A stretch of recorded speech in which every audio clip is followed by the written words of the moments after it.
nga pala si Aaron ng Selby Kalingasan na naka-assign para sa immersion dito sa Philippine Rice Research Institute or PhilRice. So, ano nga ba ginagawa natin sa PhilRice? So, ito nga yan. First is we follow the rules and regulation of the place.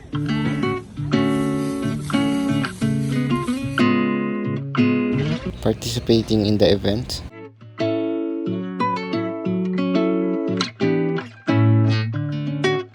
Fieldwork namin, dito kami nagko-inspect sa mga construction site, nagme-measure ng mga building at nagme-measure ng mga lumber at mga yero.